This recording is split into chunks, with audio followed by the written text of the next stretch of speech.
Smart work का मतलब काम से जी चुराना नहीं, बल्कि कम मेहनत में बड़े रिजल्ट पाना है। एग्जाम में वो टॉप नहीं करता जो सबसे ज्यादा जागता है, बल्कि वो टॉप करता है जो जागते समय सबसे ज्यादा अपने काम के प्रति फोकस रहता है। आज हम बात करने वाले हैं स्मार्ट वर्क करने के 5 ऐसे तरीके जो आपकी लाइफ में बहुत हेल्पफुल होने वाले हैं। फर्स्ट, 80-20 का नियम अपनाएं। इसे पैरेटो प्रिंसिपल भी कहा जाता है। आपको ये जानकर हैरानी होगी कि आपके 20% काम ही आपको 80% रिजल्ट दिलाते हैं। अपने पूरे दिन के 10 कामों की लिस्ट बनाएं। उनमें से 2 काम चुनें जो सबसे जरूरी हैं और जिन्हें न करने पर बड़ा नुकसान हो सकता है। सबसे पहले उन 2 कामों को खत्म करें, क्योंकि बाकी के 8 काम आपकी प्रोग्रेस में ज्यादा हेल्पफुल नहीं है। एक्टिव रिकॉल, किताब को बार बार पढ़ना हार्ड वर्क है और दिमाग को थकाने वाला है। स्मार्ट वर्क यह है कि एक बार पढ़ें, फिर किताब बंद करके खुद से सवाल पूछें कि आपने क्या सीखा। जो याद नहीं आया उसे दोबारा पढ़ें। थर्ड है पोमोडोरो टेक्निक। लगातार 4 घंटे बैठना हार्ड वर्क है, जिससे दिमाग सुस्त हो जाता है। स्मार्ट वर्क ये है कि 50 मिनट पूरी एकाग्रता से पढ़ें और फिर 10 मिनट का ब्रेक लें। इससे आपका दिमाग दिन भर फ्रेश रहता है। फोर्थ है माइंड मैप्स एंड निमोनिक्स। लंबे और बड़े आंसर्स को रटना हार्ड वर्क है। स्मार्ट स्टूडेंट माइंड मैप बनाता है या फनी कोट्स बनाता है ताकि कठिन शब्द आसानी से याद हो जाए। फिफ्थ है फाइनमैन टेक्निक। किसी टॉपिक को समझने के लिए घंटों सर पटकना हार्ड वर्क है। स्मार्ट वर्क ये है कि आप उस टॉपिक को ऐसे समझाएं जैसे किसी 5 साल के बच्चे को समझा रहे हों।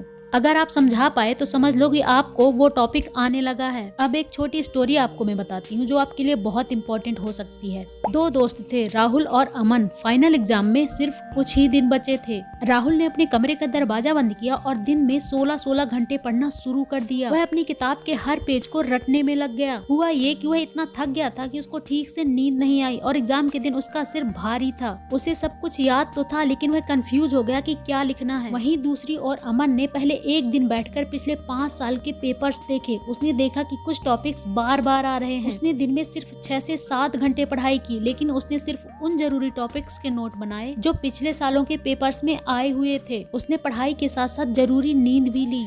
नतीजा ये हुआ कि राहुल से ज्यादा नंबर अमन के आए थे, क्योंकि उसने सब कुछ पढ़ने की बजाय सही पढ़ाई की और एग्जाम के समय उसका दिमाग एकदम शांत और तेज था। तो आज रात सोने से पहले खुद से एक सवाल पूछना, क्या आप सच में मेहनत कर रहे हो या सिर्फ खुद को काम में उलझाकर ये धोखा दे रहे हो कि आप बिजी हो। याद रखना, मेहनत हर कोई करता है, लेकिन इतिहास वही रचता है जो पसीने के साथ साथ दिमाग का भी इस्तेमाल करता है।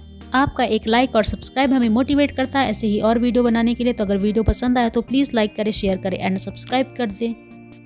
Thanks for watching.